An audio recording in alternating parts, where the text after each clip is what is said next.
యోహాను సువార్త 1వ అధ్యాయం 1 నుండి 3 వచనాల వరకు గ్రంథం ఏం చెప్పిందంటే, ప్రభువైన యేసు దేవుడు, యేసు దేవుడై ఉన్నాడు అని చెప్పింది. యోహాను సువార్త 1వ అధ్యాయం 1 నుండి 3 వచనాల వరకు, ఆదియందు వాక్యం ఉండెను, వాక్యము దేవుని యొద్ద ఉండెను, వాక్యము దేవుడై ఉండెను, ఆయన ఆదియందు దేవుని యొద్ద ఉండెను, సమస్తం ఆయన మూలముగా కలిగినదే ఆయన కూడా కలుగలేదు అని చెప్పేశాడు. కాబట్టి ప్రభువైన యేసు ఆదియందు వాక్యమై ఉన్నవాడు, దేవుని యొద్ద దేవుడై ఉన్నాడు అని గ్రంథం తెలియజేస్తుంది.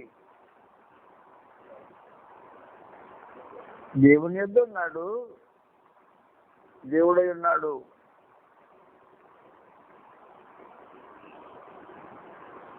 కాబట్టి యేసు దేవుడై ఉన్నాడు గ్రంథం తెలియజేస్తుంది. రెండో సమాచారం,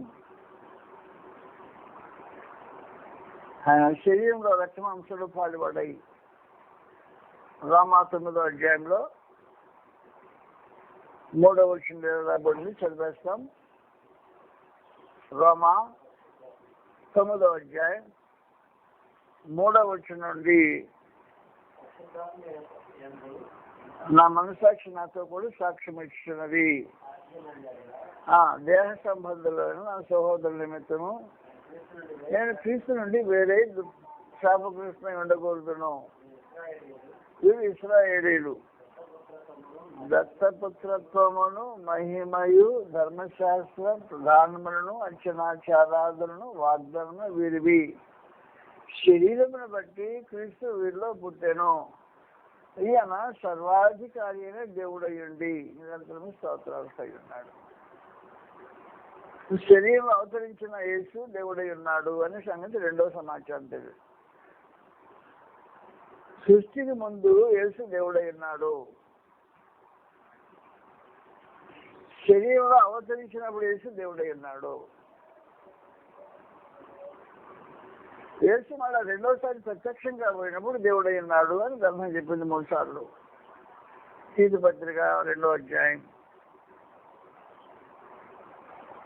13వ వచనంలో సమాచారం రాబడింది.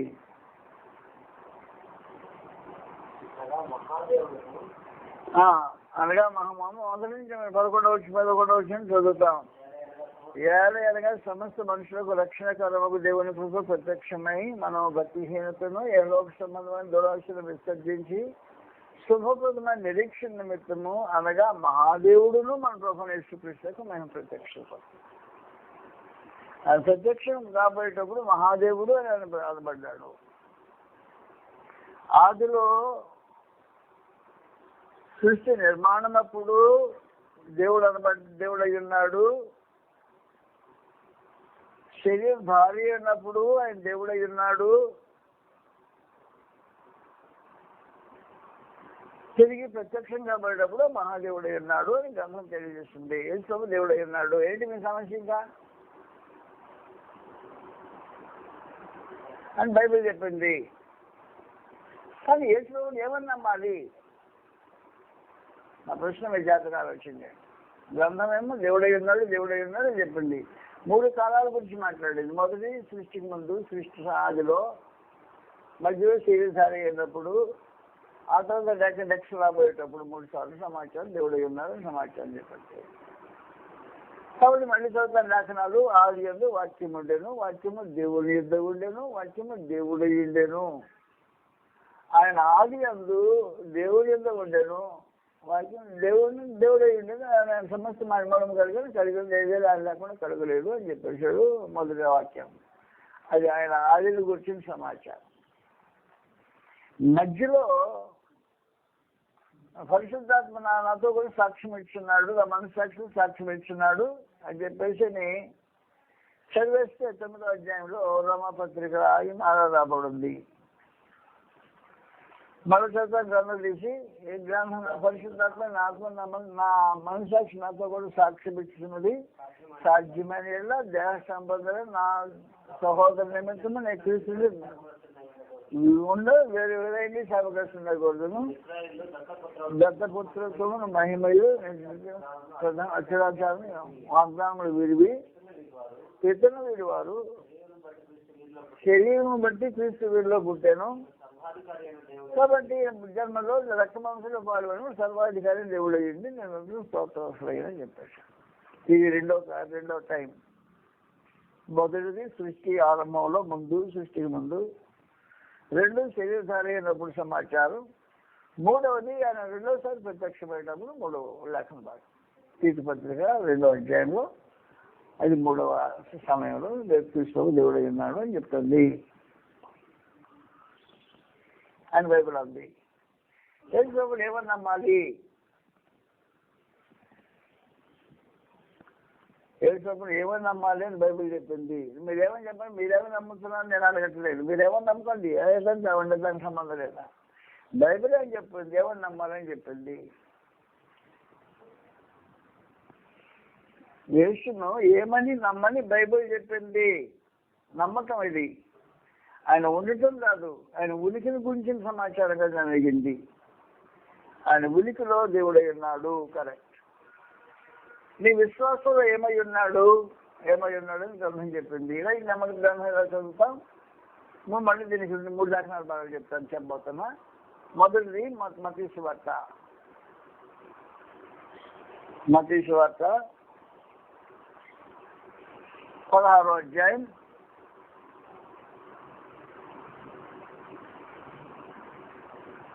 16వ వచనం చదువుతాం. గ్రంథంలో రాయబడి ఉంది.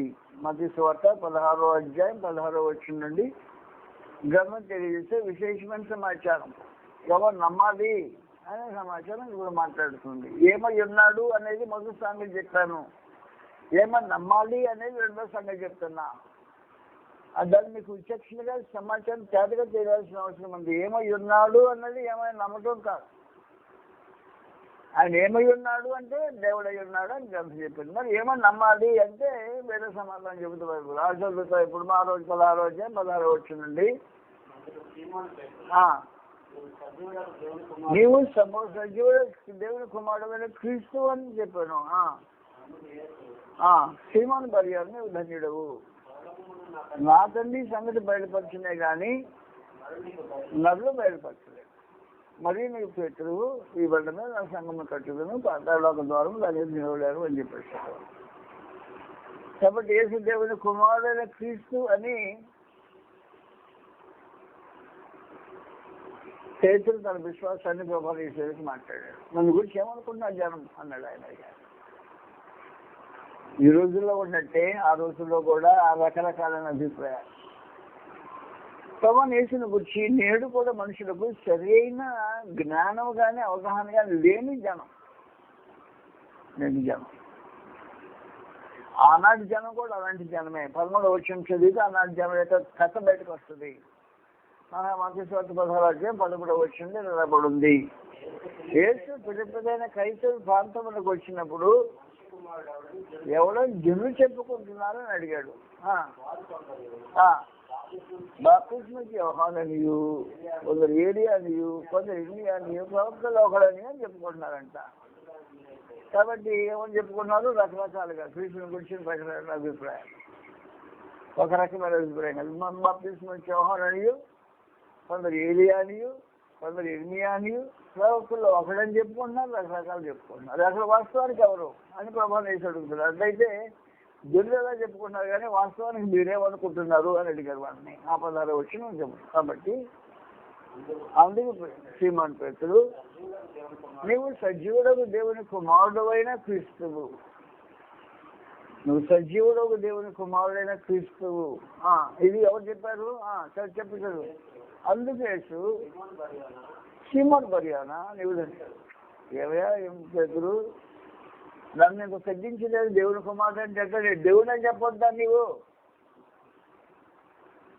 నేను దేవుడు అని చెప్పొద్దా? నువ్వు దేవుని కుమారుడు అంటావేంటి అన్నాడు కదా ప్రభువు. అట్లా ఏమన్నాడు? సీమోను బర్యోనా నీవు ధన్యుడవు.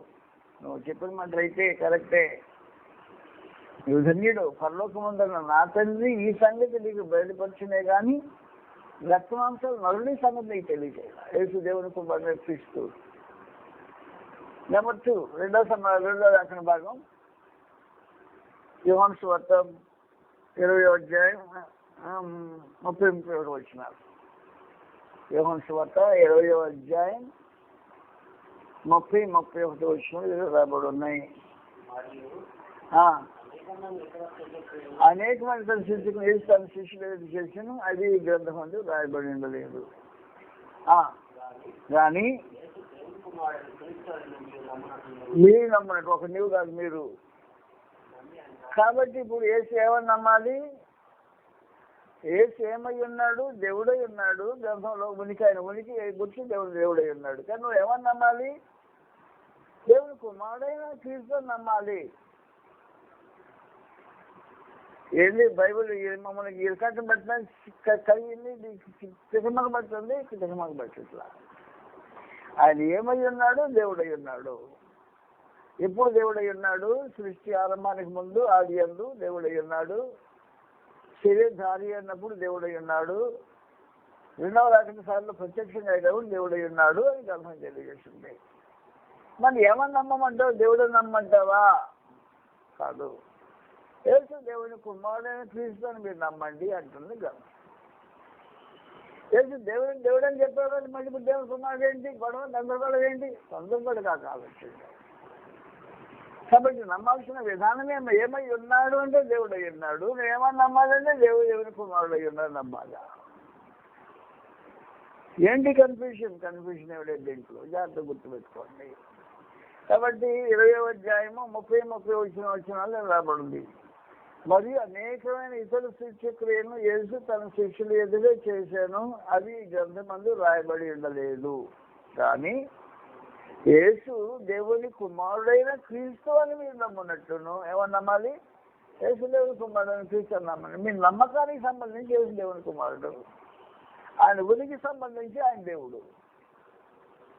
ఉనికికి సంబంధించి దేవుడు, నమ్మకానికి సంబంధించి దేవుని కుమారుడు.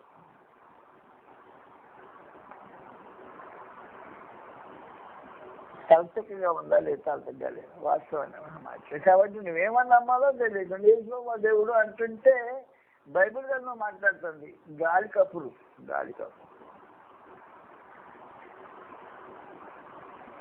కప్పులతో విశ్వాసము అర్ధరహితమైన విశ్వాసం. గాలి కప్పులు నమ్మద్దు, గ్రంథం ఉంది నమ్మకానికి. కాబట్టి మరియు అనేకమైన ఇతర సూచకులు యేసు తన శిష్యులు చేశాను, అవి గ్రంథమందు రాయబడి ఉండలేదు. కానీ యేసు దేవుని కుమారుడైన క్రీస్తు అని మీరు నమ్మనట్లును నమ్మి ఆయన నమ్మమని జీవంబులు రాయబడి ఉన్నాయి. ఈ నమ్మకానికి సంబంధించి ఒకటి, ఆయన ఉనికికి సంబంధించి మరొకటి. దీన్ని కూడా 3వ లేఖనం చెప్తున్నాను. గలతీయులకు రాసిన పత్రిక 2వ అధ్యాయం 20వ వచనంలో. గలతీ 2:20లో గ్రంథం తెలియజేసే విశేషమైన సంగతి, నేను క్రీస్తుతో కూడా శిలువ వేయబడి ఉన్నాను. ఇతను జీవించేవాడు నేను కాదు, క్రీస్తు నాయందు జీవించుచున్నాడు. ఇప్పుడు శరీరం జీవించిన ఈ జీవితము నన్ను ప్రేమించి నా కొరకు తను తాను అప్పగించుకొనిన దేవుని కుమారుని అందరూ విశ్వాసంలో జీవిస్తున్నా. విశ్వాసానికి సంబంధించి ఆయన దేవుని కుమారుడు, ఉనికికి సంబంధించి ఆయన దేవుడు, ఉనికికి సంబంధించి ఆయన దేవుడు, విశ్వాసం సంబంధించి దేవుని కుమారుడు. ఎందుకు గొడవ అంతా?